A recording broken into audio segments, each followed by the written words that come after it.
Hey guys, Joshy here, back for another episode of BJ and Game Day. A little bit different, we're going live. So this is me here now. Team List Tuesday has come out today, and a few surprises we've seen and a few expected ones as well. So Brent Hampton, he will be joining us shortly. He's probably about 10 or 15 minutes away, so he will jump on as soon as he can. But for now, guys, obviously we've had some unexpected things come through with a few reserves. A few people have missed out on teams altogether. Some breaking news today with two of the Doggies players being stood down. So we'll have to find out exactly what has happened there over the coming hours and in the next coming days. But definitely the serious stuff all starts for Supercoaches now. Obviously, now that we've seen this week one teams, we can finalise our team for Thursday night. The first game will see Parramatta and the Doggies take off at 7 o'clock on Thursday, and hopefully we can get our Supercoach teams all sorted, get our captains right, get our benches right, and really dig right into this season. So, Bogan, you're behind the camera once again, mate, so let's get the first team up and we'll run through. So, guys, we're just going to run through all the teams for Team List Tuesday, what we've sort of seen, what we've come to expect, and then a few different things as well. So, as I say, this first game coming up at Bankwest Stadium to open off the season is the Parramatta Eels up against the Canterbury Bankstown Bulldogs. And look, not really too many surprises here. Probably, as I said, the big one was the omission of Jaden Ockenbaugh and Corey Harawira-Nira. Now, these two gents have been stood down. Canterbury have come out and said that there have not been any criminal proceedings, but what they have basically done is brought the game into disrepute. So we'll have to wait and see what comes out there in the next day or two. No doubt the full story will come out through all the papers and the media. So keep an eye out there for that one, guys. What it has meant is there's a couple of players who are starting that we probably wouldn't have seen. Now, that being Christian Crichton on the wing for the Doggies, and Joe Stimson. Now, off-season signing from the Melbourne Storm, Joe Stimson, the expectation was that he would probably be the 14th man, that player on the bench. But with that demotion to CHN, he has got that spot. So a lot of people were looking at his cheaper price during the off-season and his potential as a Supercoach player. That is completely enhanced even more now. So if you're looking at some value or anyone who represents more value after Team List Tuesday, he is definitely the one there. Look, I had a conversation with Brent earlier today about the Eels, and I truly believe there's an argument for all 13 of the starting squad they could be in your Supercoach side. Look, King Gutho, he's proven himself in past seasons. A little bit rocks or diamonds at times, but he is the heart and soul of this team. He always wears his heart on his sleeve. Fantastic performances all year round, so you know what you will get out of him. It's just sometimes he can try a little bit too hard. Their wingers in Maika Sivo and Blake Ferguson can blow up absolutely huge. Now, I've got Maika Sivo currently in my team, $547,000. A little bit cheaper, surprisingly, Blake Ferguson.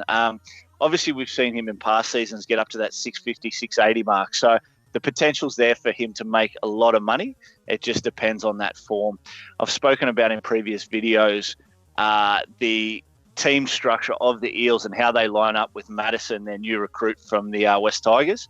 He will be on that right-hand side, Madison, inside Wanga Blake, and inside Blake Ferguson. So whether the ball can get out there and Ferguson gets the service that he needs, I'm not too sure, but hopefully they find a way to make it work.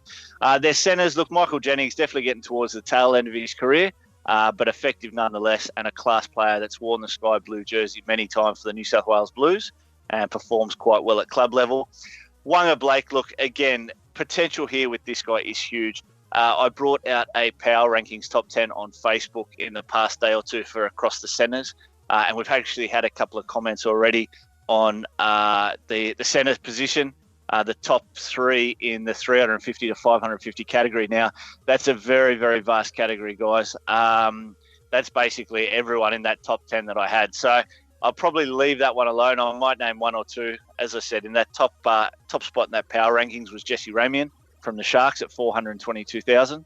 I reckon his potential is very, very big. But for the Eels here, Wanga Blake, it's probably his last chance. As I mentioned in that, it is probably his last chance. He's had a lot of seasons where the potential could have come through, and whether it was injuries, whether it was changing from right side to left side, inconsistencies with other players, and those combinations, he's had enough excuses already. He needs to perform. Look, their halves. We've obviously got one of the form halves of the competition in Mitchell Moses, but alongside him is young offsider in Dylan Brown. Now, last year, Dylan Brown was one of the cheapies of the competition. Unfortunately, he did find himself on the sideline for a big part of the season with stress fractures in his back. That's all clear now, and no doubt he can bounce back. But with some other availabilities of cheaper guys at halves, he's probably one we'll just wait around for. But especially with how dominant Mitchell Moses can be, he's probably a leave alone at this stage, Dylan Brown. Look, when you move to their forward pack, again, there's class all across here. It is a big reason why I think the Eels are probably the favourites to win the comp this year. I understand the Roosters are back-to-back premiers. The Melbourne Storm are always there. But I just think the Eels have really got that squad now that they've brought on a couple of players, and it looks like a few of their players are even healthier now. So Ryan Madison has joined the team. You've got some fantastic players in your backline there like Sean Lane and Nathan Brown, who in the past have been very, very Supercoach friendly. And then up front, a very, very good forward pack in Regan Campbell-Gillard, who's signed over for the Penrith Panthers, Reid Marnie and Joseph Paulo. The only doubt I have here now, as I say, I think you can probably make a case for all 13 of these guys in your Supercoach side somewhere. The only doubt I've got for any of those forwards is the size of the interchange bench. Now, you've got three guys here who are genuine forwards, and also Brad Takarangi, who spent plenty of his career in the centres, and no doubt he's there as backup for those kinds of positions, but he can play second row as well. So it'll be interesting to see how Brad Arthur manages his team in that interchange. Look, as we mentioned for the Doggies, we mentioned Joe Stimson. We mentioned a couple others. Look, really the guys I'm going to have a look at here from the Dogs, Aidan Tolman. He's always been solid in Supercoach. He averages in that sort of high 50s. He's probably not gun status, but you're never going to go wrong if you got him in your team. You're going to get your money's worth in Supercoach. So you can always sort of rely on him. If we look at their centres now, Will Hopewadi has a lot of time for Supercoaches. His game is very offload friendly. He makes a few tackle busts, doesn't score that many tries, but his work rate and his base stats are very, very good. So a couple to watch out there from the Dogs, but definitely Joe Stimson might find himself in a few teams. If we go to the second game and the first game of the Friday night season, Bogan, you're going to have to change it, mate. Raiders Titans. So the 6 o'clock game on the Friday night, the Raiders and Titans at GIO Stadium down in Canberra. Look, these two teams have a short history of playing each other in the first rounds, and they're generally high-scoring affairs. So the interesting one from this game is probably the appearance of the new number 7 for the Canberra Raiders. I've gone to calling him the Beak just because of how big that snoz is that he's got on him. Georgie Williams has come over from the UK, and look, there's no secret on how his performances in the UK would have represented in Supercoach here in Australia. He would have averaged about 75 points, which would have him up there with the best halves of all time. Yet that's the UK Super League, and it's not the NRL. So if he can make that adjustment into, a higher paced, more brutal competition, and he can gel with the players around him at the Raiders, there's no reason why this guy can't make a lot of money. Now, at the moment with the structure of my team, I have had to push him out. I've gone a couple of cheaper options in the halves, but there will be plenty of people who have this guy round one, and he will have a high ownership. Nothing else really new here for the Raiders other than the omission of John Bateman. Obviously, we saw him have shoulder surgery during the off-season, and he will probably be out for anywhere between the next 5 to 7 weeks. So last year we saw him come back prematurely from that injury he had, and very possibly the same thing could happen again, but a shoulder injury is that little bit more serious, so they may take a little bit more time with it.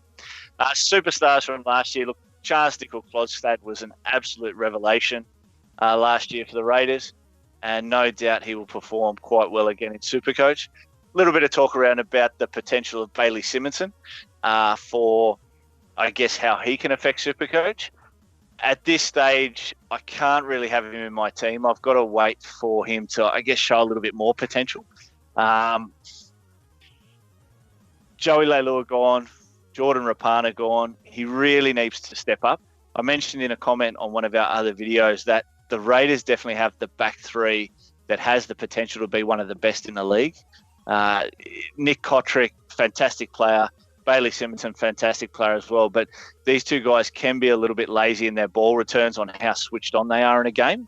In attack and finishing off, no doubt they're brilliant. But I just think they could be better in getting the Raiders out of their own end of the park. You look at the Warriors, and the Warriors have probably got the best back three in the competition. And I think these guys have got the potential to match that. In the forwards is one of my cheapies of the year in Joey Tapine. Now, I do like this guy, 362,000. I think he's there to make some money. I do think he'll get up to about sort of 550K. And, if he gets up that high, there's no reason why he can't keep going, especially in a good team like the Raiders are at the moment. Hopefully he can take that positivity on the field that a lot of the other players have got. Over to the Titans, and look, not too much to report here. We've seen a few things in their back line with the 21 that have been named. Tyrone Peachy at number 4 was probably not expected. He was probably expected to either start in the halves or maybe 14th man. A guy that's missed out has been Jonas Pearson. Jonas Pearson and Greg Lalesio were fighting it out with Anthony Don for that final wing spot. The expectation there was Dale Copley would probably play in the centres. So Philip Semi has got the number 1 spot, while AJ Brimson remains out with injury. So we'll see how over the next couple of weeks, with his health coming back to top level, whether he forces his way back in the side. Probably one big omission from the 17 for the Gold Coast Titans. He is in their top 21. Is Mawaki Fotuaika. Now Fotuaika, started most games last year, or spent a lot of them with big minutes, sort of 40 to 50 minutes for a prop forward. Unfortunately, we won't see him here in round 1. So I know he's probably a little bit more effective in draft than classic, but a few people had been talking about him. Other than that, look, obviously you've got the superstar there in Jai Arrow in the 13 jumper for the Gold Coast Titans. Has signed with the South Sydney Bunnies for season 2021. I don't think that's going to affect how he plays this year. From what I saw in the Nines, he was as hungry as ever. It may change toward the back end of the season. I don't think it'll change for the start of the season or come rep footy. He will walk into the Queensland side. So I think after we see Origin finish, maybe we'll see his form sort of trail off from there, because no doubt the Titans will be towards the back of the pack and down the bottom of the ladder. And anyone at home who's even thinking about the Cardi party, just don't. I know he's staying there at number 12. He will find a way to fuck it up completely, guys. So stay away from the Cardi party. I think it was the Shockmaster on one of our previous live videos that was keen on him, but you can get rid of him. Now, the Friday night game, the second game, I'm assuming it's going to be a Broncos game. I haven't got it up here on my screen yet, but I know the Broncos are playing North Queensland. So there you go. Up in North Queensland now, torrential rain up there at the moment. We have got some cyclones all up around North Queensland, bringing in some very, very hard weather. And it may just see a dour affair, very similar to what these two teams played in the trial a couple of weeks ago, which the Cowboys got up in a tight contest. But both teams were well away from having their stronger sides on the park. So plenty of, I guess, plenty of sort of, I don't know how you call it, but a lot of talk around the Broncos and how their squad will line up. And we've really seen all of that play out as we thought it would. Jesse Arthurs has scored that wing spot over Jermaine Asako and Xavier Coates. Jack Bird has scored the fullback spot, again over Asako. So Jermaine Asako finds himself in the number 14 spot on the bench. Jack Bird will be the starting fullback. Look, being that he's in their centre wings, $499K is a lot of money to pay for him, especially a guy prone to injury, prone to fitness issues. But what we did see last year, when this guy is actually fit, he is the Broncos' best player. I know that's a huge thing to say when you got Payne Haas out there, Dave Fafita, but the X factor that this guy's got, how he can actually inject himself into the game. He may not be their best player for 80 minutes, but he's a player that can completely break the game open. It's what they expected to see from Anthony Milford for the last few years, and they just didn't get it out of him. Now, Jack Bird doesn't have as much responsibility on his shoulders to run a team around the park. He can just pop up where he likes to. So a few experiments with fullbacks this season with like Latrell Mitchell at South. I think Jack Bird will definitely be the more successful one here at the Broncos. Their back line there in Corey Oates, he's played well before in Supercoach. As we mentioned, Jesse Arthurs is a nice cheapie for people to jump onto. You've got Katoni Staggs in the centres there at 447,000, I think he is. A lot of people looking at him. No one's looking at Darius Boyd, and just retire now, mate. Just leave us alone. Get out of the game. It was a bit harsh, but yeah, I felt it. Anthony Milford, a few people looking at him. Now, dual position with the 5'8" and fullback. I know that Brent Hampton had him at his fullback position. I think he's dropped him now, so we'll just have to wait and see. Sorry, he didn't have him at fullback. He had him at fullback in draft, so I'm not too sure what he's going to plan with there.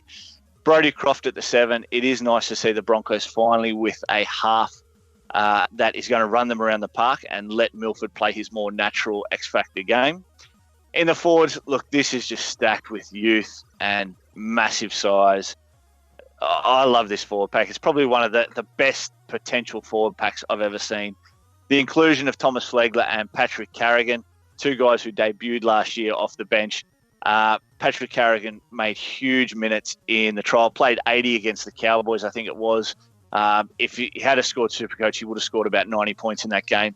He had a massive game. Flegler is just as good. The interesting part for this forward rotation is seeing who's on their bench. They've got Andrew McCulloch on the bench with Jake Turpin starting. Jermaine Asako there as well. It really means they're only running a 2-forward interchange. One of those guys is having his debut game in Jamil Hopewade. So, look, next to Kennedy as well, Reece Kennedy, there's not much experience there on the interchange with those forwards. So you can see these guys in the starting pack playing some absolutely huge minutes. First game of the season is always a test. You can train, you can trial as much as you like, but when it comes to that NRL intensity, there's nothing really like it until you get that game time. So I'm hoping these young guys can last out the 80 minutes. It very, very easily could be the Cowboys that come home over the top of them in the last 20 minutes. The Cowboys might be 10, 12, 16 points down, and they could get up with the win still. So, look, I've got a lot of these guys in my team. I've got Flegler now since the team reveal that we put up last week. And now that Flegler has got that starting spot, I've brought him into my team. Carrigan's been there for a little while as well. I've got Fafita. I've got Haas. Can't have them all, so I've left out TPJ. On the Cowboys side of things, big welcome back to the NRL for Valentine Holmes. Unfortunately, an unsuccessful stint over with the NFL over in America. But look, you'll always be a shark to me. Love the way this guy plays. Very, very good player. We saw towards the end of 2018 exactly how good he was with Cronulla. He was probably the best player in the game at the time. So that's a big thing coming, when you've got guys like Teddy and Turbo that are out there. This guy was dominating everywhere. Look, a couple of Supercoach relevant guys here. They're signing in the off-season at Esan Masters from the West Tigers. He was very, very frustrated last year, Esan. We saw a big year from him. Sorry about that, guys. I'm knocking the cords everywhere. We saw a massive year from him in 2018 for the West Tigers. Was the best centre winger in the game. Kicked goals, busted tackles, offloaded, scored tries. And then Ryan Madison got signed with the Tigers and never passed the ball to him once. So hopefully this move away for him to the Cowboys, and being on that side with Michael Morgan there on the right-hand side. Cohen Hess will be out there as well. He's not against throwing the ball. He does take plenty of runs himself, but he can, he can be cut out and things like that. So, yeah, I do like the makeup there on the right-hand side. And Kyle Felt finishes off plays better than anyone. So Esan can definitely set up a few for him and get some try assists there. 480,000. So he's not cheap, but I can imagine worse players to have definitely in your centre wings. Scotty Drinkwater has won the battle for the number 6 spot over Jake Clifford. So This is a big one for people. Again, we talked about Georgie Williams for the Raiders. Now, Scotty Drinkwater, 360,000. Look, it's a little bit expensive considering guys who are out there in your halves like your Jerome Luai. What I have seen a few teams in the past sort of 24 to 48 hours are guys who are getting rid of some of the players in their halves.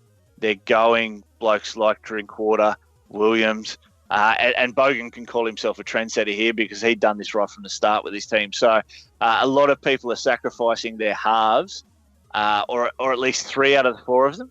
They're generally having a Cleary or a Moses as that gun half, and then having 3 cheapies in there just so they can push a bit of money elsewhere. This guy is definitely one of those options to put in there. So keep an eye out for him and his form coming into round 3 if there's any massive price jumps, because at 360, it'll only take a couple of 60 or 70 games and he'll jump up a lot of coin. Their superstar in the 13 jumper and Jason Taumalolo. Look, I still haven't found a way to get him into my team just yet. The biggest concern for my team is the lack of absolute superstar guns. I've got guns in there. I've got really competitive guys, but at the moment, I don't have Lolo. I don't have Cookie. I don't have Cleary. I don't have Teddy. I don't have Turbo. I've basically gone the next rung down and hoping these guys can sort of perform just as well. Really, the only gun I've got in there, and that was from the start, was Payne Haas. So over the next 24 to 48 hours before the season starts, I'm not too sure how that will change. But we'll just have to wait and see. Francis Molo, the number 17 spot there for the Cowboys, is one a few people have been looking at. Obviously, in the 17 spot there, the Cowboys run a pretty tight rotation with their forwards. Shane Wright off the bench will probably play more minutes than anyone. I'd say he'll probably play 50 to 60 if he does come off the bench.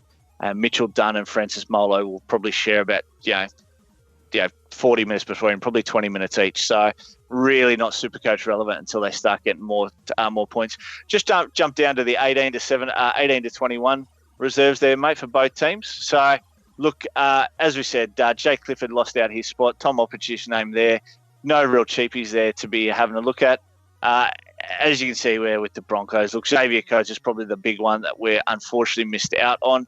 And Herbie Farnworth there is pretty cheap too, but the Broncos look fairly fit and healthy, and it's likely that that's the teams that we'll see. The first game on the Saturday, the 4:30 game. 4:30 game? No. Got to turn my mic on. I'm just trying to sort out one Brent Hampton. The next game up is the Knights Warriors, so it's a good one for him to come in at. Nice, mate. We don't need him. We're going brilliant without him. Look, guys, the Knights and Warriors. It's probably good to have Brent on there. Inari Tuala and Gehamat Shibasaki, guys that'll come up on your screen in a second. But those 2 guys for the Knights have scored the centre wing spots. There's a little bit talk in the off-season with the injury to Bradman Best, with Tautau Moga, Stafford Toa. A lot of competition there for the back 4 spots at the Knights. Obviously, Kalen Ponga had the fullbacks position all sewn up. Kurt Mann will play 5'8" for the Knights, so he's locked up that position. Mitchell Pearce in the centre, in the 7, sorry. Look, I will say that I don't think Kurt Mann's the right player for the 6. I do think Mason Lino is their best chance. Unfortunately, he hasn't found himself a way into the starting 13, but we'll see come game day. In their forward pack, look, obviously David Clemen is going to have another massive year.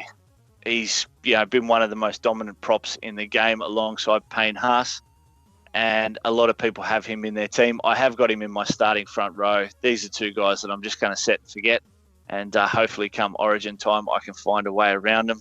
Lachlan Fitzgibbon will be looking for a season of redemption, $440K for a back rower that once upon a time had a 600 sort of average. So he'll be wanting to be a little bit better. A few injury concerns over at the Warriors now. We've seen a couple of players miss out.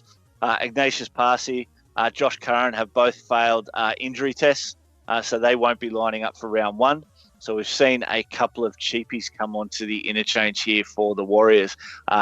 Tanua Brown and Elise Katoa. So two guys there. Look, job security is a very, very big question mark for these guys once a couple of these other forwards come.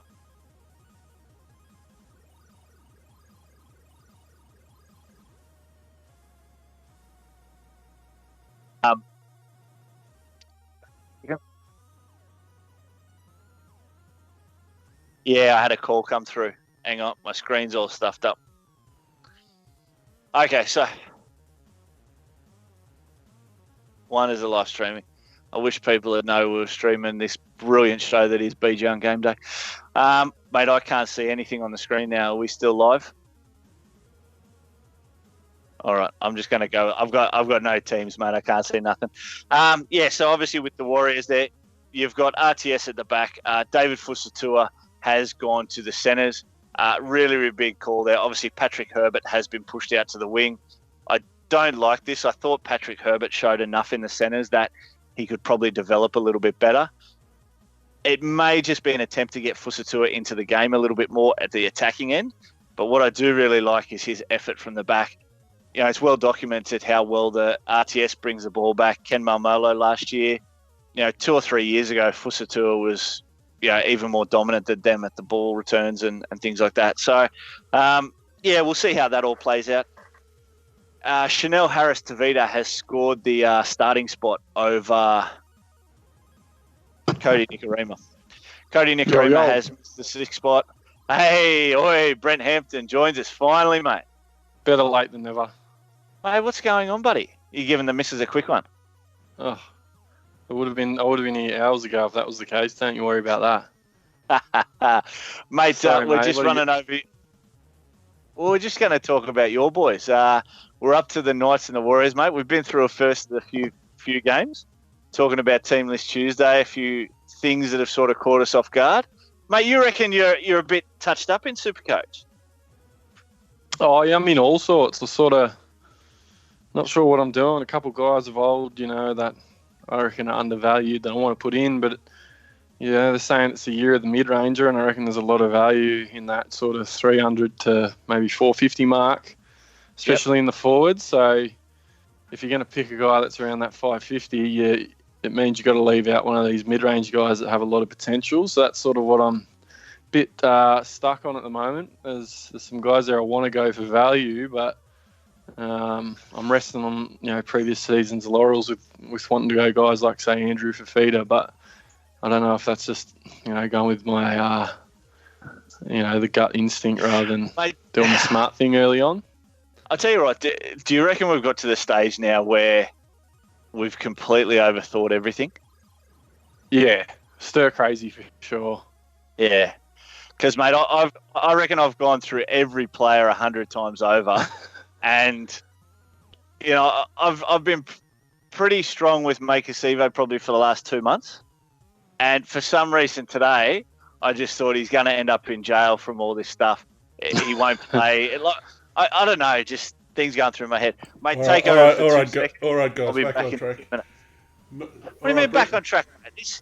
This is the creative genius of one Brent Hampton and Joshua King. I'll be back. You're talking about a Parramatta centre while we're supposed to be reviewing the Knights and the Warriors. All right, so with our side, has he gone through Newcastle's lineup at all, or has he gone through both sides? I was in the background trying to figure out what the fuck was going on with you. So if you want to go through the Knights side and give your perspective. Yeah, no worries. Obviously, probably a bit of a different style to Joshy here. I don't know what Joshy's been sort of saying, but from a Supercoach perspective, on the Newcastle side, obviously, Nari, Tuala and Shibasaki, a couple of guys priced just under 300k that you might be able to look at. So I've still got some concerns over job security for our outside backs. You got guys like Moga, obviously Bradman Best and Heimel Hunt and these sorts of guys, Stafford, Toa, Tyra and Roberts Davis, all sort of, I reckon, competing and vying for spots. So I reckon with Tuala or Shibasaki, buyer beware. But they got the nod round one, so if I was leaning to one, I think we've said this previously, I'd be leaning towards Tuala, even though Shibasaki's probably shown a little bit more. But I still think you're taking a punt. They're not going to be, superstars churning out massive points every week, but They're a couple of the options there. It's a bit thin, obviously, in those outside backs in terms of genuine cheapies. So you're going to have to pick a couple of these sorts of blokes. I think on the bench, good to see Jacob Sarfidi. So, again, not sure what sort of minutes he's going to get. And Big Herman. Did I get a spot? Yeah. Oh. Did I get a spot? Am I on the bench? I don't think you did, no. I can't see the full team list there, but scroll down. I don't think you did. I think we got Guerra, Watson, Glasby, and Sarfidi. So no King, not even 21. Yeah. Josh and obviously King, Mason Leno in the extended bench. I really thought he should have got the 6, so I don't know how long Mann's going to stay there for. But Herman SAS, holding down at lock. 370K. He's probably going to share a fair bit of his minutes, but he was a quality a couple of seasons ago. We can find a bit of it. I'm just not sure if he will or not, but that's promising to see just from like a genuine sort of footy perspective. And Barnett back on the edge, which is probably the biggest thing for anyone that was looking at Barnett. At lock, he's a very different prospect. He's not going to play 80. But out on that edge, he's all of a sudden, potentially viable. Whether you can or not, as I said, you're the mid-ranger, and a lot of guys you're probably looking at before him price between that 550 to 600k mark, but definite pod, and good to see him on the edge. Mate, just quickly, talk us about, with the forward rotation, Herman SAS, obviously Tim Glasby there on the bench, mate. Glasby, really good player for probably the last 2 seasons. You're a bit dirty when Newcastle side him, but I don't mind the guy, Queensland player. How many minutes does Herman get based on their bench? Yeah, it's a hard one, right? Because Guerra can sort of play that middle role in lock, obviously. So I see him sort of playing in there as well. Obviously, Connor Watson will just float where he's needed, whether he comes on the dummy half or whatever. So you got the 3 big boys there in Safi, Glasby, Guerra. And I can only imagine Fitzgibbon's playing 80, and same with Barnett. If Barnett doesn't play 80, he's probably playing at least 60 or 70. Yeah. So you got to think, there's only you got Clemen, who's probably going to be playing 60 minutes. Dan Safidi's probably going to be playing at least 50 as well, just because of who he is. So there's not a great deal of minutes left for these other guys. So you've got you possibly have about 50 minutes left between Clemen and Safidi, and then if SESE plays 40. I'd be surprised if he plays any more than 40. I can see him playing 20-minute sort of bursts. But otherwise, it's just not a lot. At 40 minutes at 370k, he's really not going to score better than 1.1 per minute, 1.2 per minute. So he's really not an option. Yeah, I think you'd want to. I don't think he's a guy you need to start with, just because there are better options around that price. I didn't know that was his price, and you can have a look at him and see what happens. I mean, like I said, I just don't see where all these minutes are going to go when Clem's going to demand them. Barnett's probably going to earn a lot of them, and same with Fitz. So, and then Daniel Safidi, he's an Origin prop as well. So I see, they're going to get the rest of those minutes and shared probably fairly evenly. That being said, I find that whole. I've never really been able to work rotations out too well. It's been one part of the game that's sort of confused me at times how they sort of do that without knowing what goes on behind closed doors. But he's just one. I've had about sort of 10 or 12 teams sent to me today on Facebook, and he's just one that popped out to me because one of the guys had him in his team, and I hadn't seen him before that. So, it just made me sort of look at him a little bit closer. I mean, he's a possible mid-range cow if he's getting 50 minutes and he's pumping out point per minute, but I think you're going to have a look at him in the first 2 weeks before you need to make that sort of call. Yep. Next game after this, mate, we've got my boys against Bogans, Cronulla up against the Bunnies, and a couple of cheapies here we probably didn't expect, and then a couple of cheapies that have missed out that we sort of thought over the past couple of weeks, your Billy Magoulis's, that they were going to miss that 17. So if we look at the Sharkies there, and the number 1 spot being filled by William Kennedy. Now, Bubba Kennedy had 2 games last year, performed quite well, a few drop balls, a few sort of nervy entrances to Supercoach, to NRL. But he has definitely got potential there. He's shown that for Newtown, and he's shown that also in the trials as well. So comes up against a tough team here to start with in the Bunnies. So both teams, a lot of forwards gone out of their sort of 2019 teams. So we'll have to see how these new forwards stack up and how the combinations form. Mate, any of these guys in your teams? No, it was hard. Obviously, Colin Matangi, Krispy Kreme or whatever, didn't get in the 17, which is a bit disappointing. I don't know if he works his way in by game day, but he was one I was sort of banking on. But, really interested to see what happens with Sewer. I've rejigged my team a little bit, as we talked about earlier, Joshy, and Sewer was a guy I had penciled in for a while. At 300K, it'll be really interesting to see if he gets the 80 minutes or not. I'm really not sure what's going to happen there. With Lowe on the bench, does Sewer just play a good sort of 60 minutes or something like that? I didn't realise Hame Sele went there. I actually think he looks really good, that bloke. He's moved there from Penrith, obviously. He looks awesome. He looks awesome. With AJ on their bench there, there's not a whole lot of engine room on that bench in terms of big boys. Like, you got Nichols, who's just a plotter. He'll just chuck it up 5 metres and fall over. Ethan Lowe's obviously not going to... look, I know I've had my gripes about Liam Knight, but I reckon Mark Nichols is in a dead heat as the worst player in the NRL next to Jared Beale. That's just me.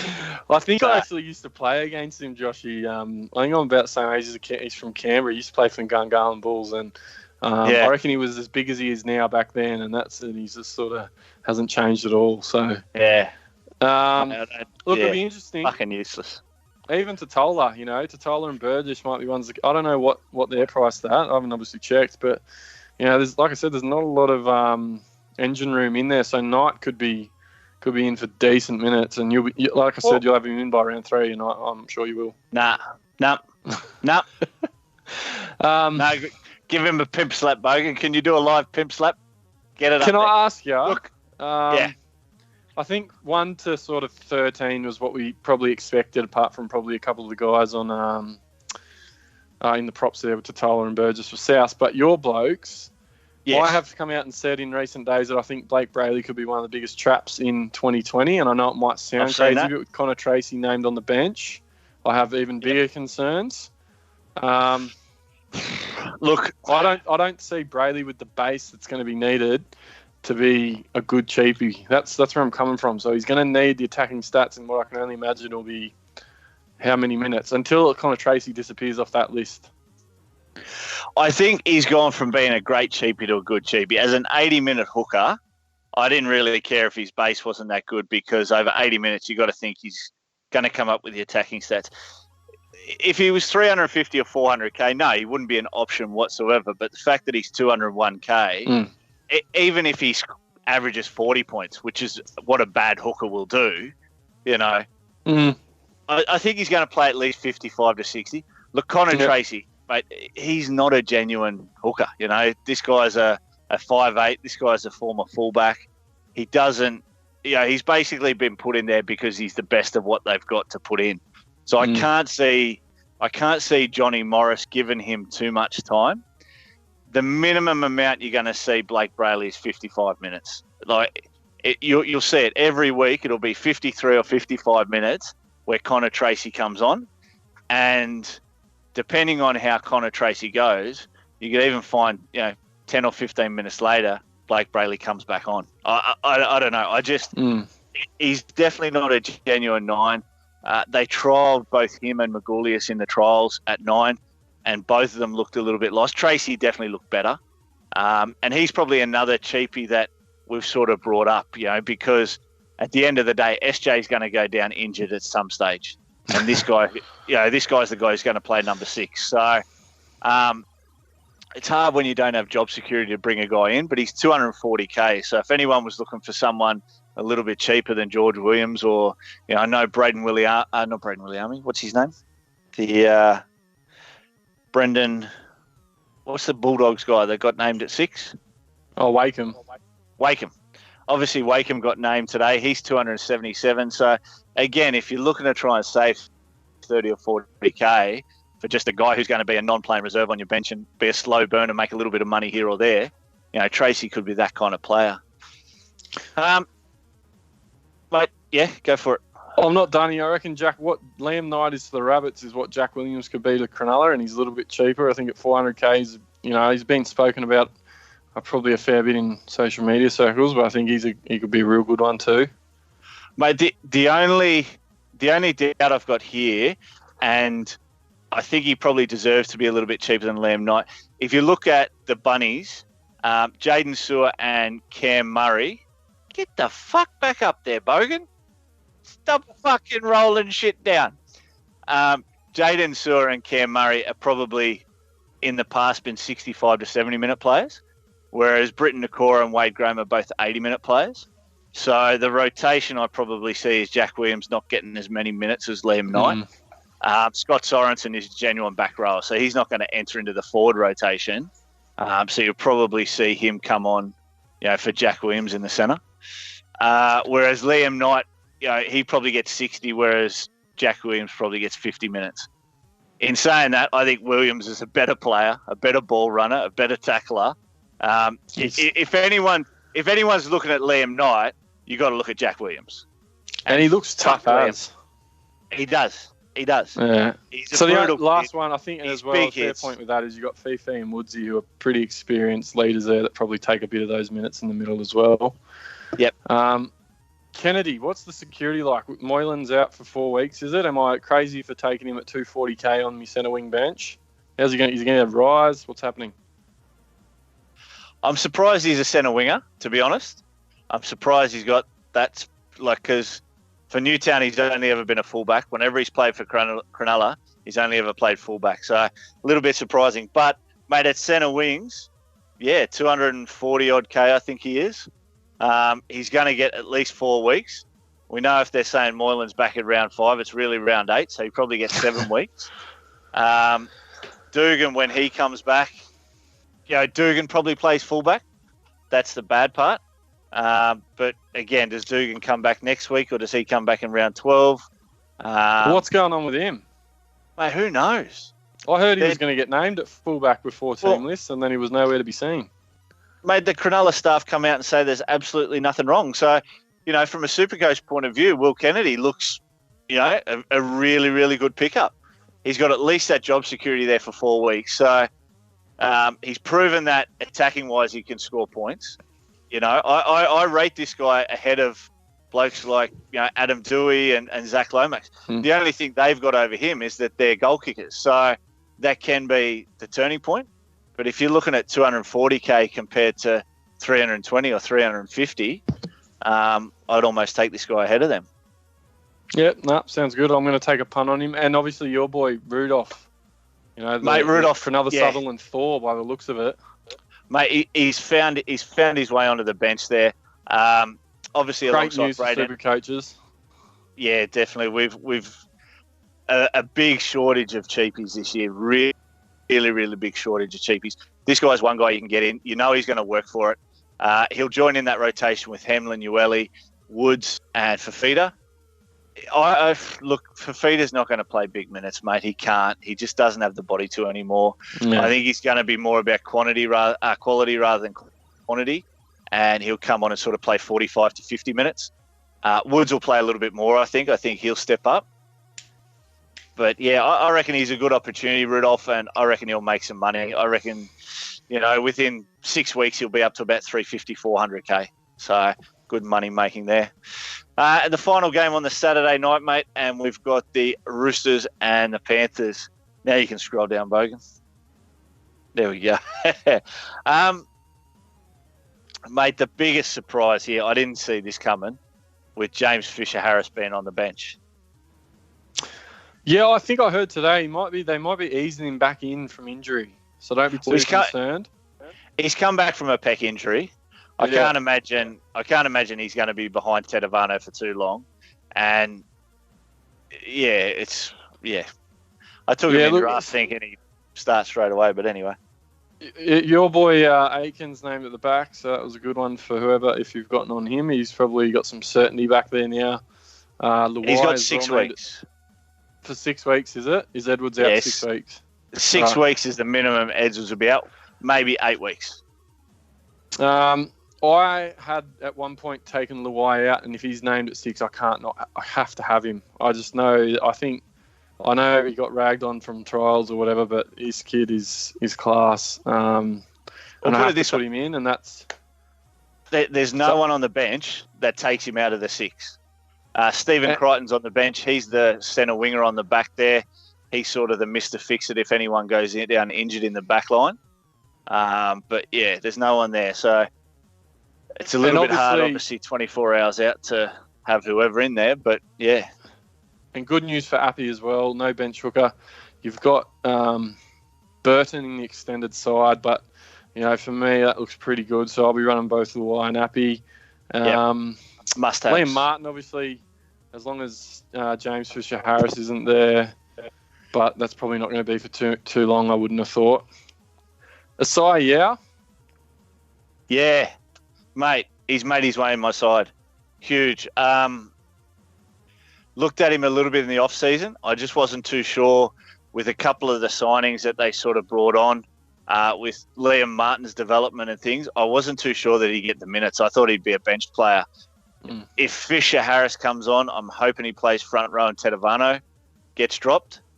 And I'm hoping that Fisher-Harris doesn't come on to the 13 that he has played in the past. So what I am a little bit buoyed about is the bench there for the Panthers. Moses Leota and Jack Hetherington, they never play big minutes. So you got to think Kickout's probably going to play 80 again. Liam Martin will probably play 8. Their back row all probably play close to 70 minutes each. Fisher-Harris will probably enter into the front row, combination. I don't know. Thoughts, mate? Yeah, I think you're right. And possibly Zane Tedovano becomes someone you have to watch in the first couple of weeks at 300K. I don't know. There's not heaps of experience there. Yeah. I don't think I could have him purely because he looks like... Remember when Junior Totola at the Bunnies was playing about a season or two ago and he got a starting spot for a while, but he still only ever played 30 minutes? Yeah. I think that's what it's going to be for Tedovano. I think these other guys on the bench will come on and then, he might come on with 10 or 15 minutes to go after a 20-minute spell to begin with. Yeah. So I think he's a little bit of a trap. And, mate, the Chooks, and news this afternoon that Josh Morris has been released from your boys and he'll be there possibly by as early as round 2.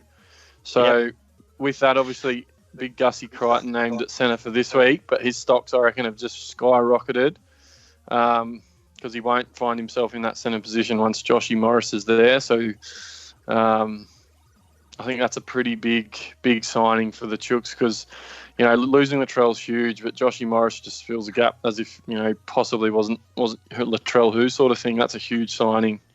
Yeah, absolutely. It'll be Satili Tuponoa in the 11th spot there for the Roosters, who gets dropped back to the bench. And then, Gussie Crichton, he'll join straight back into the back row there.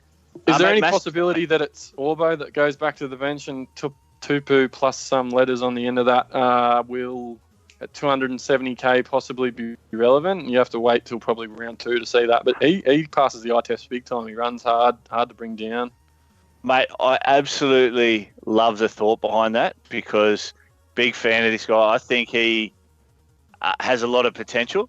I just don't think he's seasoned enough or experienced enough to push Orbo out. Orbo's a lot like the Morris boys. They're just complete professionals. This is a guy who's been in a premiership winning team the last 2 seasons and he's their Mr. Fix-It. So until Tupanoa can show that little bit more, I still think probably Orbo gets the starting spot. Yeah. Mate, Siwa Takiaho, do you reckon he kicks? I don't know if Flanagan kicks goals or not, but he doesn't kick goals. Kicks. He can't kick for shit. I'm sure he's taking kicks for goals for your blokes when Johnson's been out. No, sorry, I meant he can't as in he's fucking terrible. Yes, he's so he's lacking ability, but he physically... Correct. Definitely lacking ability. I don't know. I'd imagine... I guess it depends. Yeah, we'll see him probably at a kicking contest at training at some stage, I would have thought. And what sort of prospects are you putting on Jakey Friend now? Obviously, I think it was, imminent that Verrills was going to get a bench spot, but at 400k, can you go Friend? No. Can No, look, anyone go Friend? I said that at the start of the season. Cordner as well, Boyd, yes. Boyd will be out for a couple of weeks, they're saying. I've heard a week somewhere, but then I heard about 3 weeks. So I'm not too sure. He'll definitely be back the first couple of weeks. Tilly Putapungi has no chance. He's holding down a back row spot once Crichton and Boyd are back. Plus all Crichton and Boyd are their starting back rowers, and Radley will be good the point, 13. Yeah. What were we talking about? We're talking about Friend at hooker. Mate, 414k. We know that he's got the potential to be a lot higher price than that. The injuries last season and the emergence of Sam Verrills as a pretty nifty number 9, he's going to get a little bit more time, Verrills, I'm thinking. So whether they do the rotation, look, they hate to sort of switch hookers twice these days. They used to take them off after 25 to 30. That bench hooker played 10 minutes either side of half time, and then the starting hooker would come back on. With the bench interchange being as limited as it is these days, we don't see that too much more often. I'd say Jakey's just going to play 50 to 55, and Verrills will come on for the last 25 to 30. If Jake only plays 50 to 55, he still makes 40 tackles. He makes a couple of hit-ups, but his average probably reflects what his price is at the moment. So I don't think there's any upside there in good points or good money making. I definitely, 100%, Appy Coruscant's got it over him with Penrith not having a bench hooker. Yep. But it's an interesting one. Obviously, mate, we haven't spoken about Teddy there just yet. Teddy sort of sells himself, but he's really probably the only superstar in that Roosters lineup for Supercoach. They've got sort of Daniel Tupou solid enough. Luke Keary's probably, solid enough as well in that sort of mid-500s range. But there's no one else really to rave about, mate. They don't play really a Supercoach-friendly game apart from Teddy. Yeah, it'll be really keen to see, what happens to Josh Morris, Brett Morris. I don't know, how they're going to go out there. But Keary and Tedesco have to be the generals that get most of the ball. Flanagan as well. It's a shame he's priced what he is, because if he was a little bit cheaper, he would have been a really good option if he was, around that 2 to 250. Yep. But yeah, it's a bit scary because I haven't just considered Tedesco at all, and he's breaking tackles every time he runs, and he's still going to score plenty of tries and all that. So I still think nearly 800k. I just cannot bring myself to do it. But it's too much, man. It's too much, especially. There's so many options back there at fullback now, not just the cheap ones, the cheaper ones, but that's the beauty of it. You can only pick 2, and there's just so many options. Yeah, look, I was talking to one of the boys, Nick, online today, and possibly bringing out an overpriced list. I brought out the power rankings for the centre wings yesterday, and just before the season starts, naming 5 or 10 players that are overpriced. You could probably say Teddy is overpriced. I think his break even in the first round is about 150 or 160. So we're going to see that sort of drop down. But mate, before we move on to the next game, one bloke I want to talk about is their centre in Joey Manu.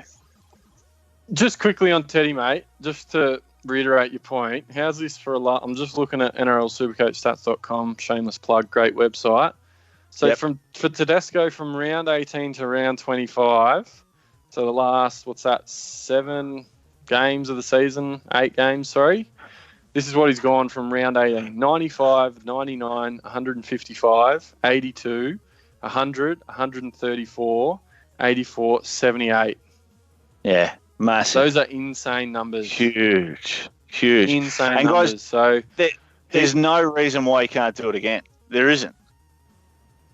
But I mean, possibly at the end of the season. But that is absolutely insane. His lowest score in the last 8 games was 78, and he had only 3 of those 8 games he scored under 85 points. The rest were 90 plus with 300s and a couple of 100 pluses. That's just crazy. No wonder he's highly priced. Yeah. So we're going to see a huge break even to begin with, which means a drop in price. He generally, that first 2 or 3 weeks, he has a little bit of a slow, scores sort of 50s, maybe 60. So hopefully round 3 we see 790, maybe become 700, 680. And if anyone's got that kind of spare money or changing about, you might be able to get him in then. Sorry, on the Manu. Mate, yeah, look, I've had a couple of people sort of, get in contact with me with regards to the centre wings and things like that, why Manu wasn't on there. Look, I just think for me he's a little bit inconsistent when it comes to Supercoach. I like his potential. I think he's a very, very good up-and-coming player. I did like the influence Latrell had on him at the Roosters, because when Latrell went well, Manu seemed to feed off that. He really sort of formed that blood brothers kind of thing. So where do you reckon he's at, mate? Look, I think he's one of those guys. He lacks the base to be relevant. It's hard for a centre, it always is, but there are some busier centres. So because they have Latrell, they tend to favour that left edge. He was always just the other option that they could go to, but predominantly they geared their attack to that left. They had to. You got Cordner and Keary and Latrell and Teddy, Tupu. That was always going to be their favoured side. He did well considering he was just the other centre. With a lot of sides, you see they have a defensive centre and sort of an attacking centre. But he, you could argue would be the go-to centre in any other side in the comp that he played for. So for me, I don't know if he becomes the go-to centre and they use Joshy Morris as that, sort of like Cronulla probably did a little bit in that defensive side and shore it up there. But it'd be good to see the Morris boys link up again. Given that Brett Morris is on the right wing, do we see Josh Morris go on the right, or is he going to stay in his left edge like he was in Cronulla? And do we see Joey Manu? I think we talked about it before. He's a great player. He's just got to be their go-to guy, I think, and just get a bit more of the footy to be able to build up a better base. And then on top of that, the attacking stats will come. But a lot of ifs. I just don't know what side he's actually going to play on based on the list or what they're going to do. But he's also awkwardly priced to sort of take that pun off to start the season. Yeah. Look, I think Josh Morris, we talk about the professionalism behind him and Brett. They can play either side. It'll probably be more about a question whether Joey Manu can play on the left as effectively as he can play on the right. So I think Josh Morris and Daniel Tupou on that side can link up and form a good combination. But obviously we'd love to see both the Morris boys on that right-hand side team up as well. So I guess we'll just have to wait and see. Yep. Moving on to the Sunday games, mate, and the early game on the Sunday. Have we got 3 games on the Sunday? No, 2. Just the 2. I think... Hogan, scroll down. You got the Tigers and St. George, the last game, is it? That's 6 o'clock, yeah. Okay, yeah. So 2 premiership heavyweights here in the Manly Sea Eagles and the Melbourne Storm playing off on 4 o'clock Sunday football. Friday football. Mate, superstars all across here for Supercoaches, mate, and some very big surprise in the forward pack there for Manly. AFB and Jake Trbojevic. Yeah, obviously there was a bit of doubt around when they'd be back, but they're 2 massive inclusions for those guys. And Addin Fanua-Blake especially. I mean, you know what you're going to get out of Trbojevic, but Addin Fanua-Blake had a breakout year last season, and he's just a massive handful. So a couple of huge inclusions. The premium price plays in Supercoach. So, if you're going to pick him, Jakey Trbojevic especially, I think Jakey Trbojevic at 570, 580, Josh, is he underpriced? He didn't have a great year last year. Do we see him, return to that premium 650 plus performance that we know he possibly can do? I'm going to say no. Is he underpriced to start the year, do you reckon? No. To start the year, no. The reason I say that, yeah, absolutely. So, the big thing that Jake prides his game on is that defence, being that wall that no one can get through.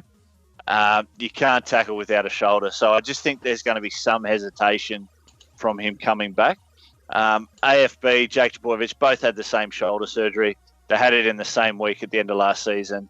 They're coming back in the same week. So they've obviously, fed off each other with that vibe and that healing. So, look, I just think both of them are going to take a little bit of time.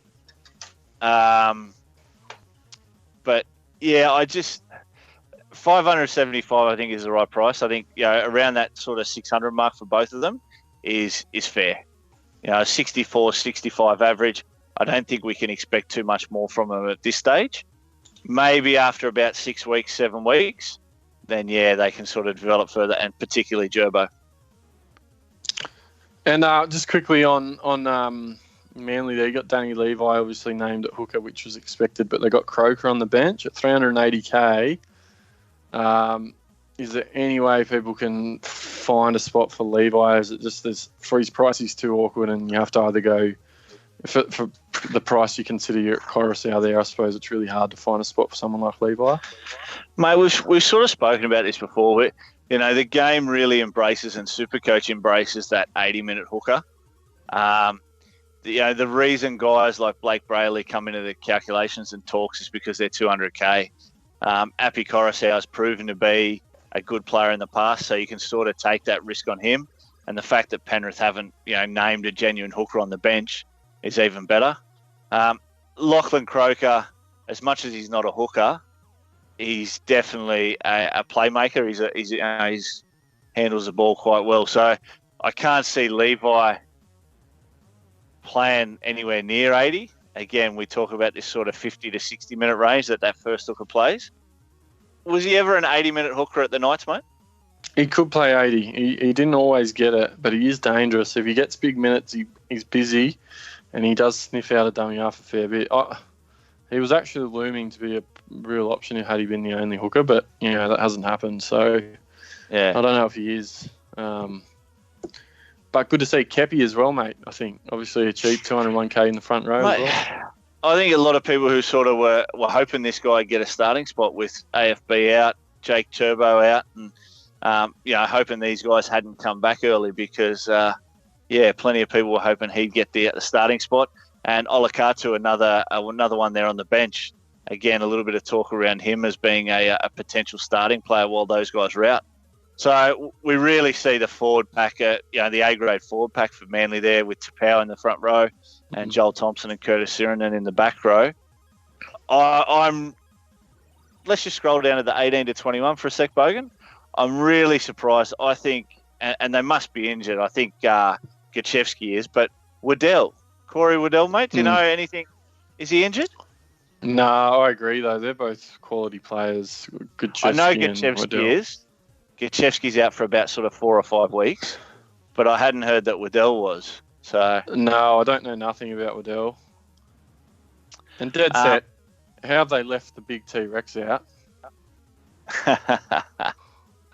Tony Williams. Does he get a spot again, mate? Or is it just Surely all media? We just talked about the depth.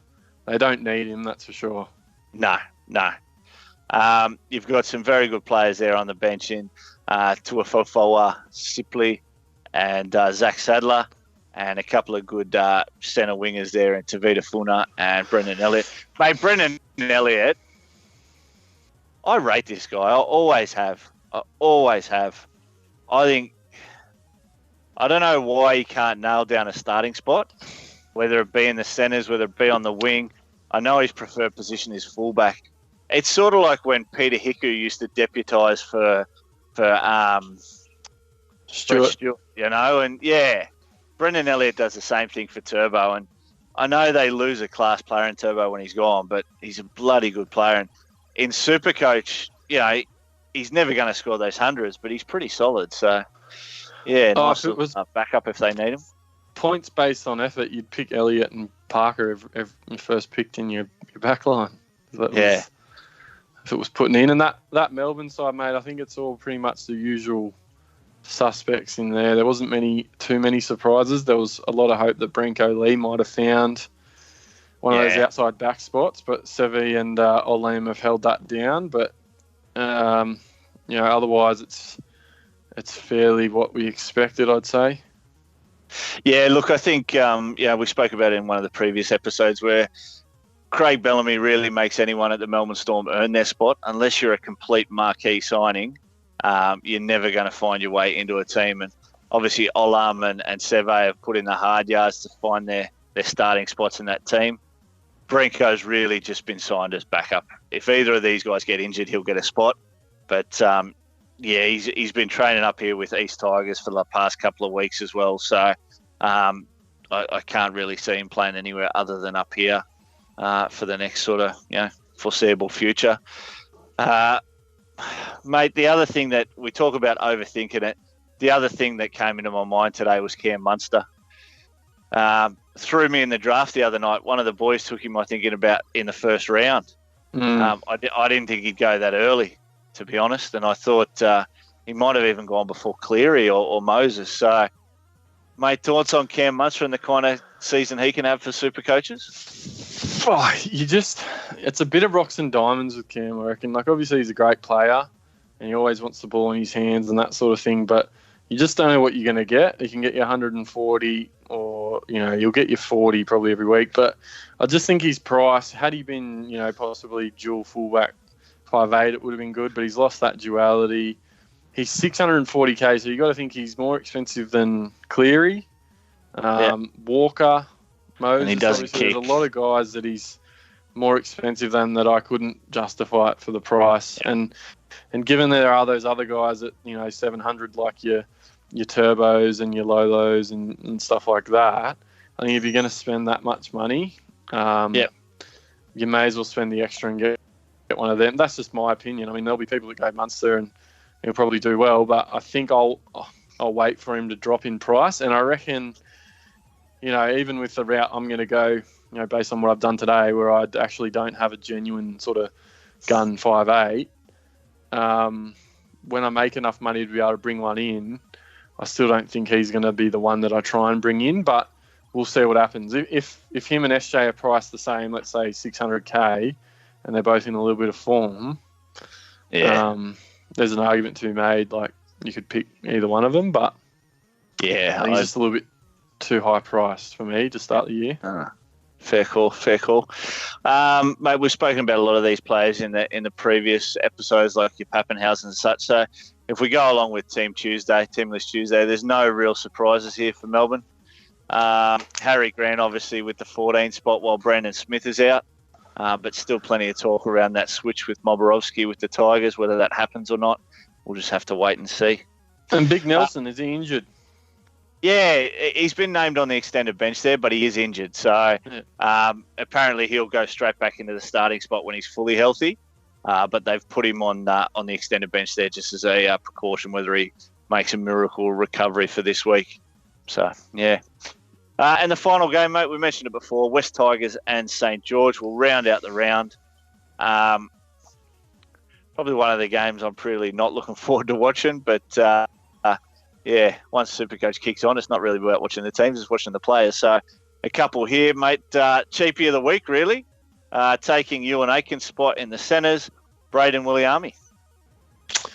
Yeah, I couldn't go in with any certainty. Obviously, he's done enough to get the spot, get the nod, but, Aiken can't be too far away. You've got guys like Saylor and Saab, and, once Dufty's back, which, it might be a while, if Lomax doesn't get that fullback spot, does Lomax then go in the competition? It's a bit like Newcastle. They have a heap of competition for those spots.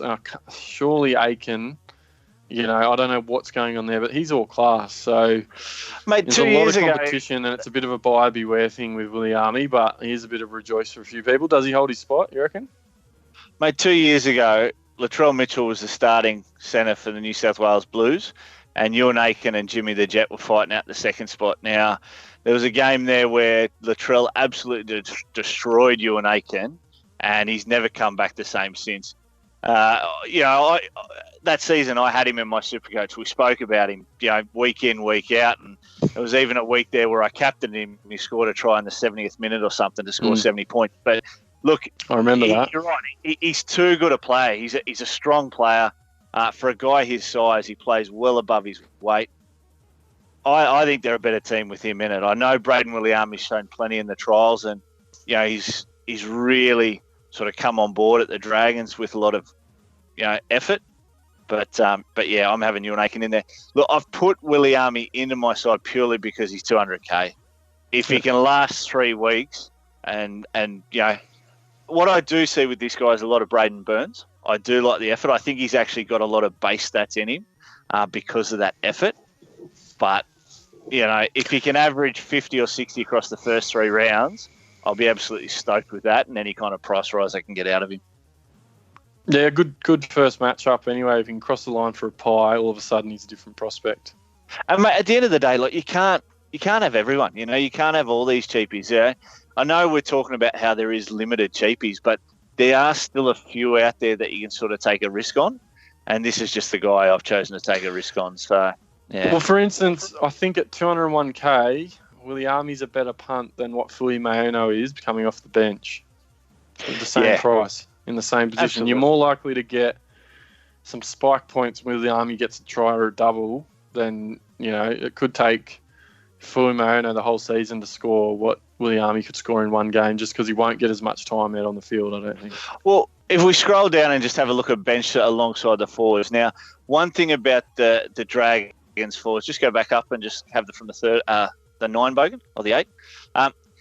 There's no 80-minute players there in the Dragons basically pack. So James Graham, the talk is that he's going to play less and less minutes. Paul Vaughan doesn't play 80. He plays a good deal of minutes. Frizzell can maybe play 80, but he's more of a big game player.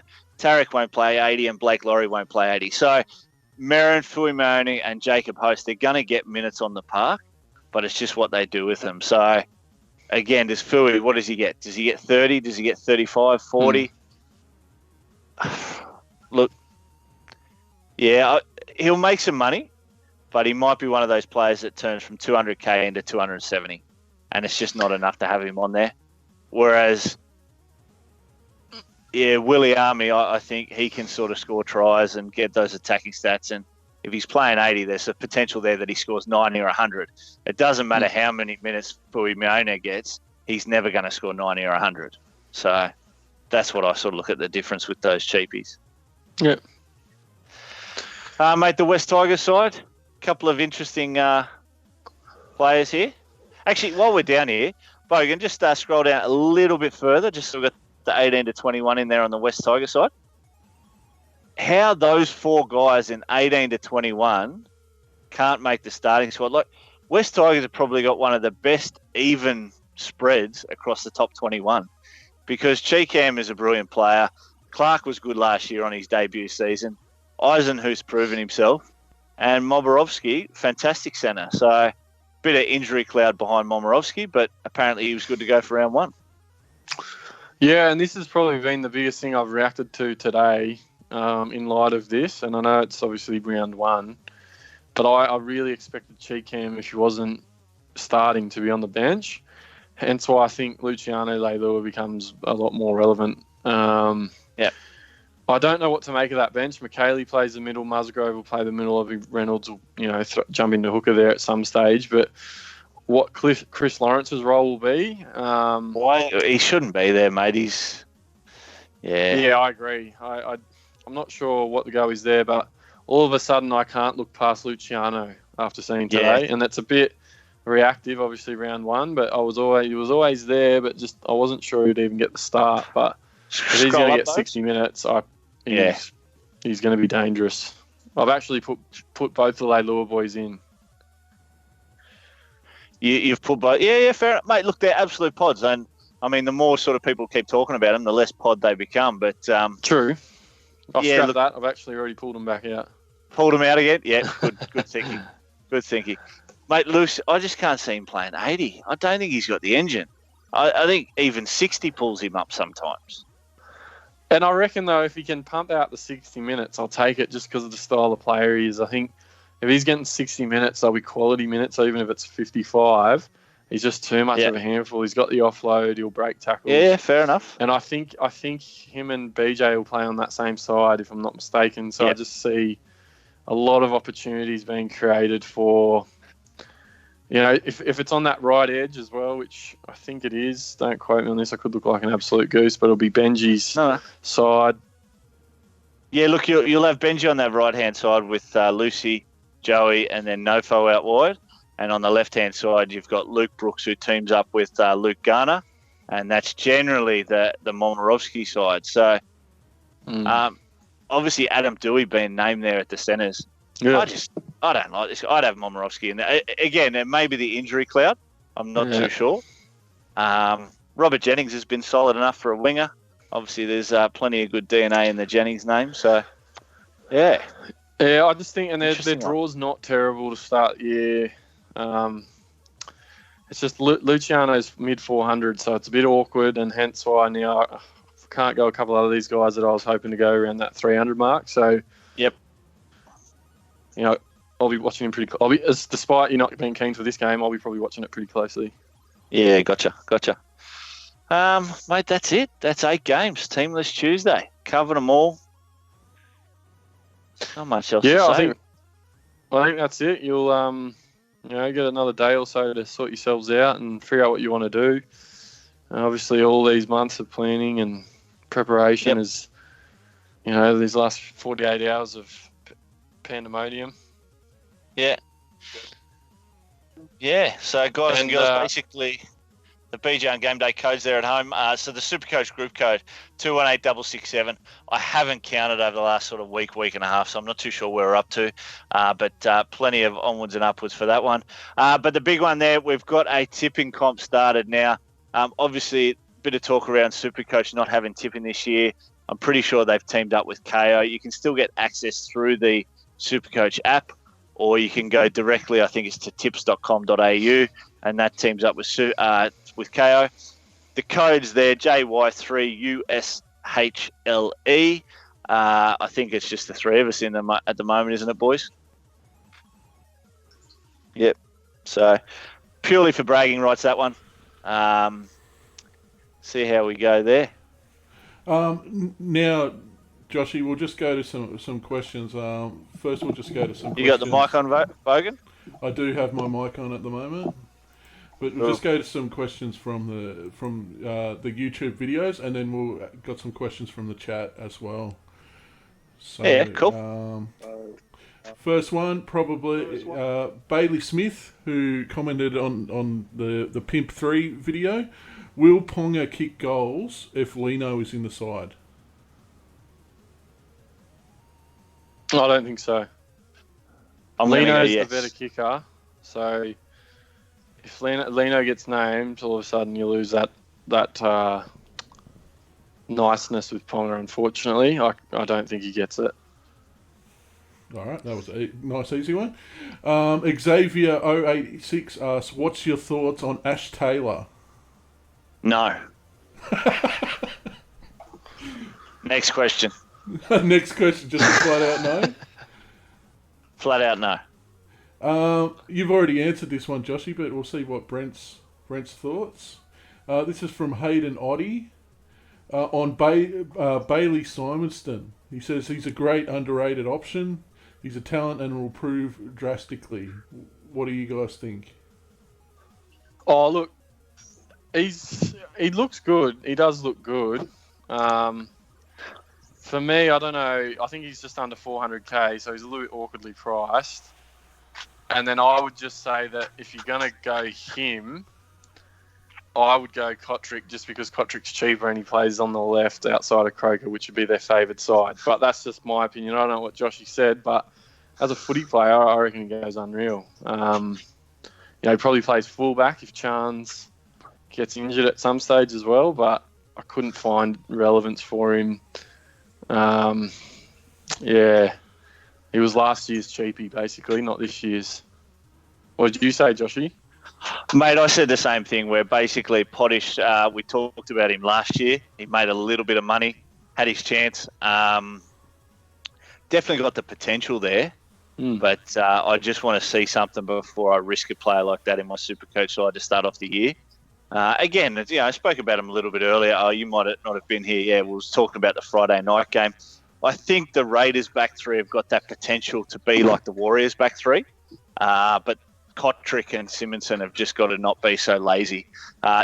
Charles Nichols costs that. Obviously, the effort he puts in is huge, and I think if those guys can match that, the Raiders can even go that step further this year. Yep. All right. This next comment is going to shock the world because it comes from no one other than the Shock Master. He said a few questions. Thoughts on Maker Sivo? Thoughts on Isaiah Yao? Thoughts on James Roberts? DK or JFH? And then cheers. And then he says Cardi not being picked in the draft is a dead set travesty. I think I already talked to this guy, didn't I? Yep. Yeah. Maker Sivo, like I said, I've had him in there for the past month or so. I'm a big fan. Until my doubts today, it was like wedding jitters or whatever I had. I think he's going to go very, very strong. What was the second question? Isaiah Yao? Yep, I brought him into my side.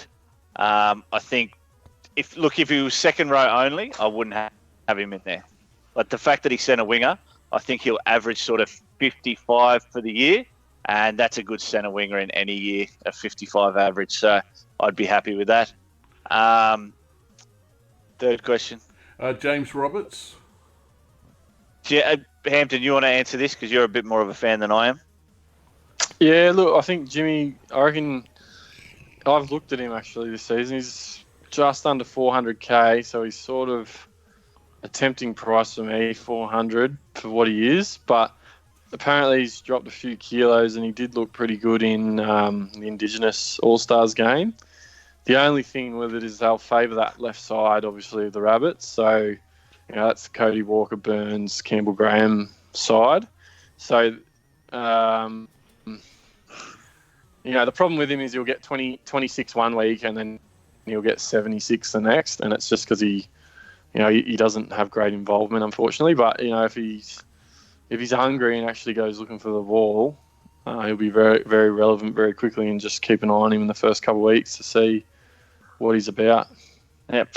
And the David Clemen, James Fisher-Harris question became a little bit more clearer today. Obviously, Clemen, that he's got a starting spot, and Fisher-Harris has come back from injury. Next one up, mate. Yep. So Jacko from JL on Supercoach, another YouTube channel out there. He's asked, who do you think, Gerbo or Arrow? Arrow. I'm arguing both if you can get them both in. I still reckon they're both underpriced. I reckon Joshy and Nathan Brown as well on that. I think I've listened to a few of Jacko's videos, mate. Young fella, he's only probably about sort of somewhere between early teens, I'd say 12 to 15. He's 42. We don't have children listening to our YouTube channel, Josh. He's 47 years old. He's got 3 kids. Fair enough.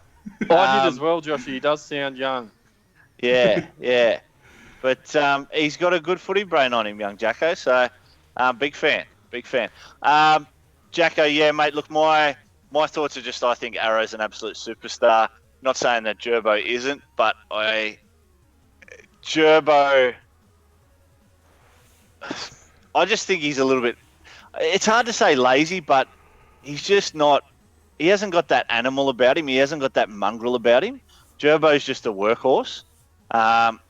Whereas I think there's a lot of other second rowers out there, like your Nathan Browns, like your Jai Arrows, who've just got a little bit more intent in what they do. So, yeah, just my thoughts, mate.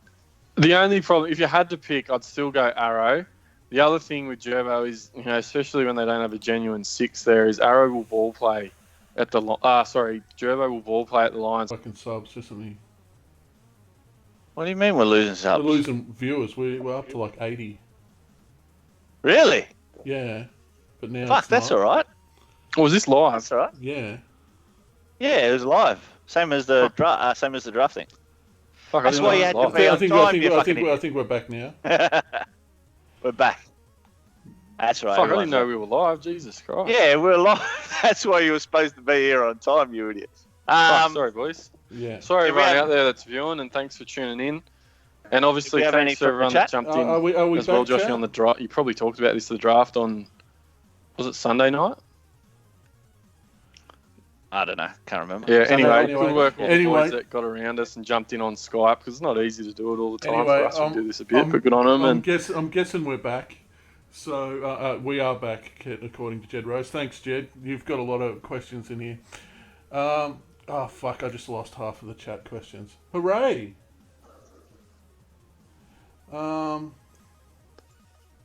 Captain options, Joshy. What are you looking at? Yeah, captain this let's week? go While captain Logan sorts first. shit out? Okay, so my team as it currently stands, I've got the vice captain on Maker Sevo.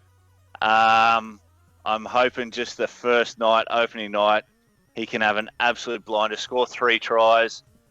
There'll be a winger in the first week that scores 3 tries, and he's as good as any to do it. So up against the Doggies, mate, you know Dean Pay's teams always start a little bit slow this season. Captain point of view, mate, there's no one other than Payne Haas at this stage of the year. Like I said a little bit earlier, I don't have any uber guns in my sort of team, so I'm missing the Teddies, Cookies, everything like that. He is my superstar in my team. So, yeah, I've got to have the captain on him, mate. All right. I've got Yourself? Yep. Yeah, Brentson. Sorry. I'm looking at Vice Ponga, Captain Haas, but I've got no intentions of looping anyone. I think set and forget Payne Haas this year. Yep. Fair right. enough. From the chat, I've got the top of it back again. So Kalen Bro, he asks, when he is fit, will Josh Kerr get a run? Absolutely. Who was that? Josh Kerr. Oh, yep. For St. George. Yeah, absolutely. That's the only concern with that Dragons bench, I reckon. There's no Kerr. There's also no Jackson Ford, who I reckon goes unreal as well. So guys like Fui Maono, Trent Merrin, even their prospects are a lot different because they got a lot of depth. And I don't know when even Jack DeBellin will be back. I'd imagine it's not this year, but yeah, they've still got lots of depth out there. So and he's definitely one of them. Yeah, look, I wouldn't be against anyone starting the season off with him in their team. It's a little bit sort of like that Bradman Best effect where you think they come back in round 3 or 4, so you just start off without them, so you don't have to burn a trade to get them. I'm keen on Joshy Kerr. Alrighty. This is a big question. You might not want to answer it at all, but opinions on 3 best centres between 350 and 550, and 3 best front row and second row between 300 and 450k. All right, I'll take the centre wingers, Hampton. You can take the front rows and second rows. Between 350 and 450, look, I mentioned it in the power rankings that I put on Facebook there last night. My number 1 is Jesse Ramian from the Sharks at 422. I just think his potential outside SJ is huge, and going back to the Shire will be awesome for him. Number 2 and number 3 are the Parramatta Eels wingers, Blake Ferguson and Maker Sevo. What we saw last year at times at the Roosters with Latrell, with Tupou, with Teddy, if you've got a team that can put on points, there's plenty of points for everyone in Supercoach. So I think we can have games where these guys both ton up, score 120s, 130s each, 2 and 3 tries, tackle busts. With the draw that Parramatta have got over the first 8 weeks, these guys can absolutely break the season wide open if you got them. Joshy, on that, because it's relevant, I've got 4 blokes in my starting centre wings that are probably priced around that 4 to 450. Katoni Staggs, Braden Burns, Ramian, and Leilua now. Yep. Do I need to have wingers?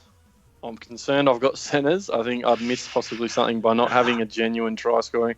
But I just cannot split these blokes. But do I need a winger? Mate, it's a very, very good question.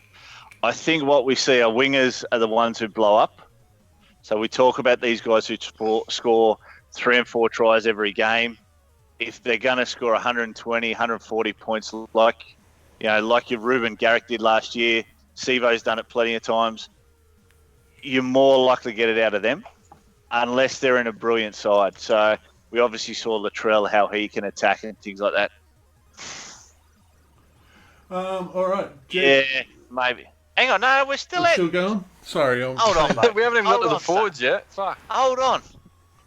We're very in-depth analysis, mate. There's a lot of thought that goes in behind all this.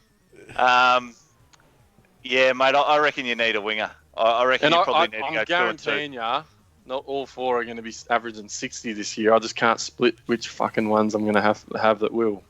So Braden Burns, Joey Leilua, Katoni Staggs, and Jesse Ramian. I'd say probably Katoni's the weak one based on form at the moment. Like we've seen Joey in the trials. We've talked about how devastating he can be. I'd probably be dumping Burns and Staggs. I'd be going Ramian and Leilua. And the only thing with it, I reckon, is that Staggs will goal kick as long as the Sarko's out, which is the other reason why I like him. But, correct. Yeah. Anyway. But I think it's only a matter of time before Arthur's form probably drops off and Sarko's back in the side. I agree. And on the forwards, back to the question we actually asked, thanks for the advice, mate, on that. What the forwards was at 300 to 450? Yeah, it's a sort of awkward spot. So you got to have Knight, obviously. David Fafita. Shut the... No, David Fafita's 500k. He's out of 500. Liam Knight's obviously a definite. What's he priced at? 437, I think it is. Fucking mug. I'm putting Jack Luciano Williams in there as well. Yeah, Luciano and Jack Williams, I'd go. I reckon Jack Williams rounds it out, mate. What do you reckon? Well, you got guys like Hess Tapane and Sewer as well, so there's options. Like there's plenty of options. But I'd be comfortable with those three. Try and find someone in that 300 to 450 range that you think is going to play 80 minutes. That they're in the starting 13. Like you could actually just have a pack of all these mid ranges and stack your back line. I wish I had multiple teams so you could try a couple of them out. Oh, hey, well, hang on. What if you have Lolo, Carrigan? I'm not going to say Knight. Carrigan, Flegler. You've got to have Haas and Lolo. Haas and Lolo. Let's match up the other guys. Then maybe you bring Cookie back in and have Appy on the bench because you reckon Braley's a trap.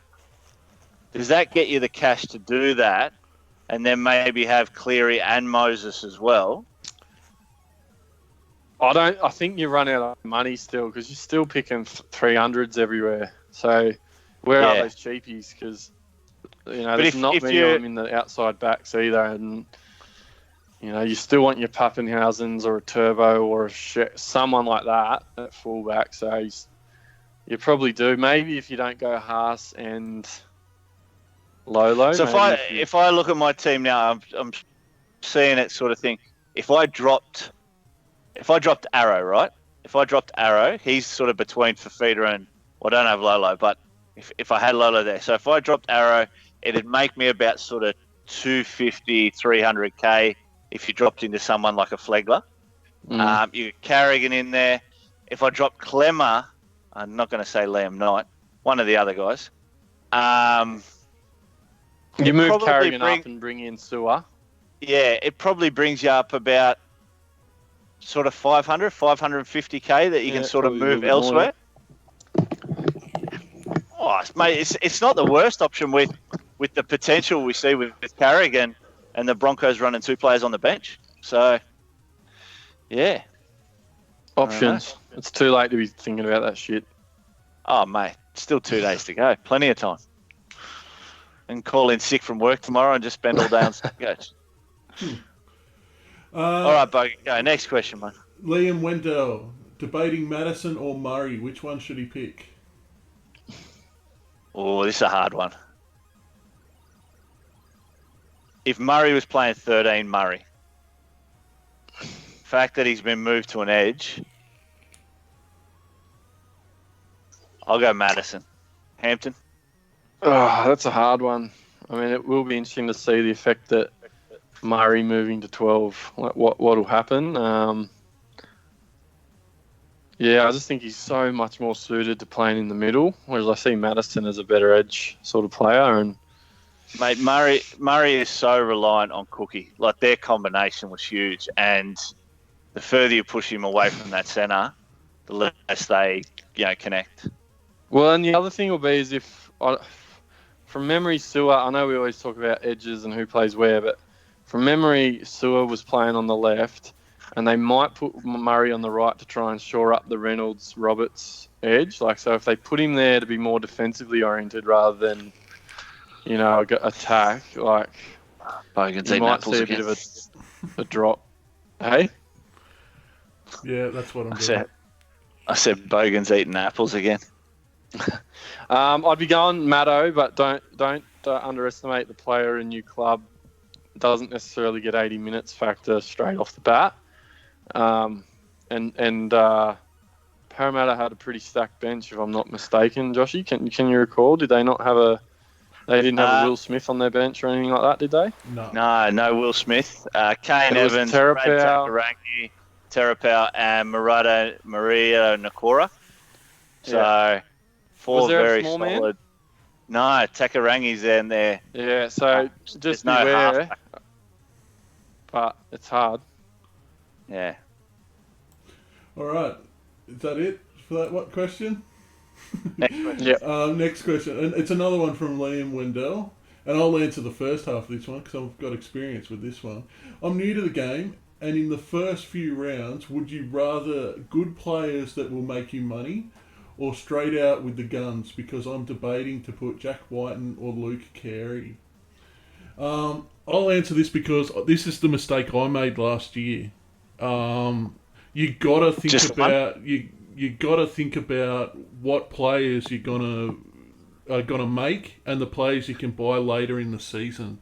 You also got to think about things like injuries. So last year, for those new subscribers that weren't paying attention last year, I picked a team pretty much full of guns. First round, I beat everyone by a couple 100 points. I said end the season here. By the end of the season, I was near last. I was third last, and that's because I got absolutely devastated with injuries. I couldn't buy in those form players when I needed to later in the season. So you really need to think about the finances as you pick your round one team. And I'll let you guys answer the Whiten and Keary question. I think the only other thing I'll say on that, Bogan, that's worth considering for whoever this is are you playing total points? Are you playing overall? Yeah. Head-to-head as well. You're going to do different things depending on, I think, what you do, especially early on. If you're a head-to-head player, I mean, you're still going to want to try and bring the guns in, but you're going to look more at probably matchups of teams and probably more what the matchups are at the end of the year. And also, if you're playing overall, you've got to start thinking about buys pretty quickly. I probably wouldn't suggest it now, but in about 6 weeks' time, you've got to start at least having to think about it and having a little bit of a look. Because it creeps up pretty quick and that can decimate your whole season. So that probably doesn't even answer any of your questions. But you got to find a good balance, a good mixture of the two. But also, I think the context of what sort of comps you're playing and what you're trying to do also makes a difference to what strategy you might employ. But that's just my opinion. If we look between Whiten and Keary, you get a different thing from both players. Obviously, Keary cost probably about 70 grand more. Whiten proved that he's a solid and capable six last year, but at this stage of the season, I'd lean towards Keary anyway. Are you still running Keary? Yeah. Yeah, no, I like Keary. Yeah. Hasn't changed. He, alongside Payne Haas and Pappenhausen, been those three players I've had since the start of the year. First team pick. Any more, Bogan? Yeah, there's a few more. Jed Rose. Shout out to Jed Rose. He's been quite active in the chat. Taking money out of the equation, would you go to Power or Stags? What? To Power for me every day of the week. To Power or Stags, was it? Yep. To Power. So to Power and Stags, they're completely different positions. So it's not even taking money out of the equation. One's a front row forward, one's a centre. To Power. Better player, more active in Supercoach. I think it's a little bit hard to compare players across different positions and how they'll affect your team. So that's probably more about the makeup of your team rather than those two players compared to each other. And for Tapau to average 60 for the year won't be hard. For Stags, it will be hard, and I'd be very surprised if Stags outscored Tapau at the end of the year if they played the same number of games. Two, I've been corrected. Oh, Tupu or Stags? Fucking hell. Come on, Bogan. Fuck off, That's a different kettle of fish. Jed Rose, mate. Get up Bogan for us, buddy. Give him an absolute serve. All right, so I don't want to call him Tupu because that just sounds like something. That's your brain, Bogan. What's Just up? under 500? Tupu's 520. Stags is 447. Yeah, taking money out of the equation. All right, taking money out of the equation, Tupu. Proven team, proven position. High ball changes this year will help him in attack.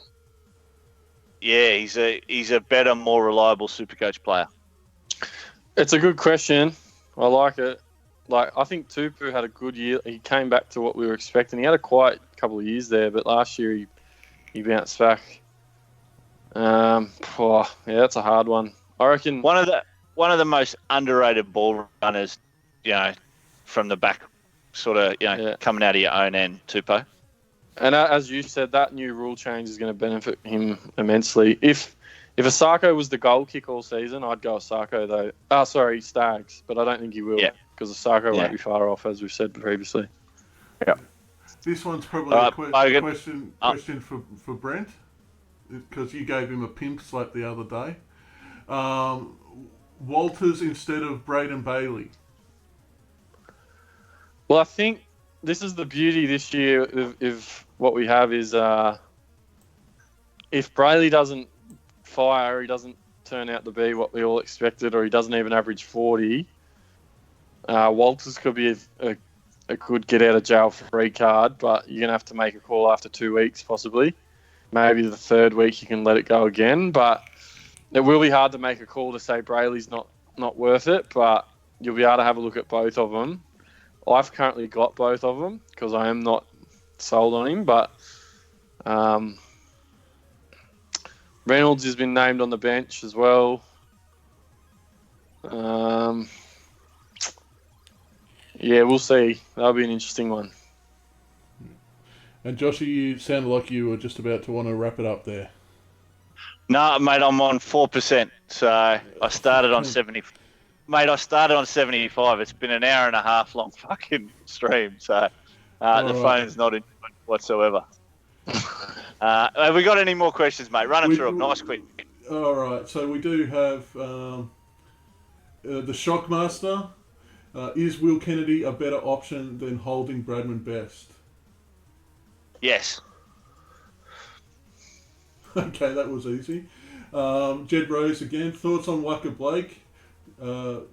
Should I be good with him rather than Sivo/Fergo? I'm going to say no. I'm going to say Sivo and Fergo for the extra money are better players. And the fact that he's outside Madison, it destroyed Esan Masa. It'll destroy Wanga Blake. All right, and last one. Would you rather Isaiah Yao and Zach Lomax or Braden Burns and William Kennedy? Hampton, that's definitely yours, the first one. All right.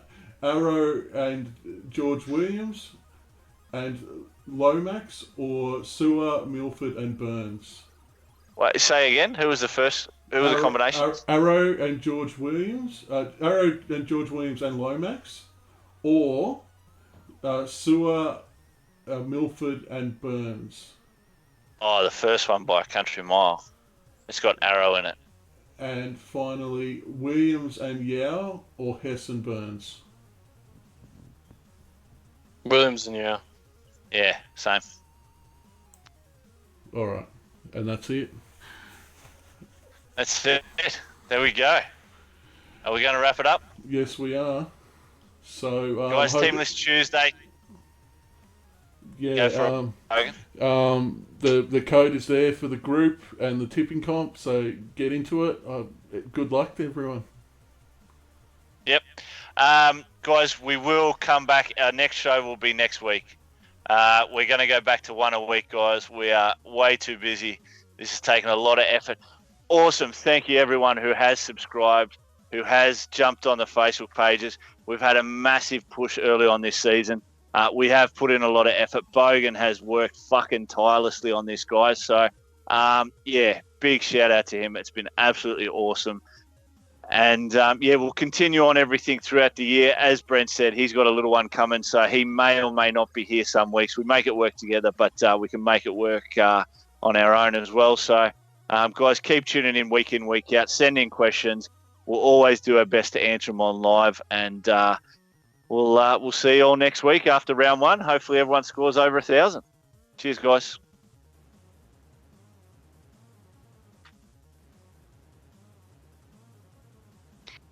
Hey guys, Joshy here. Thanks very much for joining us for another episode of BJ on Game Day. Make sure to hit that like button, subscribe, hit the bell on YouTube for all your notifications. If you do want to follow us on Facebook, you can find us there at BJ on Game Day, and on Twitter we're at BJ on Game Day as well. So guys, we'd really like your support with that. Follow us so we can know you guys are enjoying the content. Thanks very much.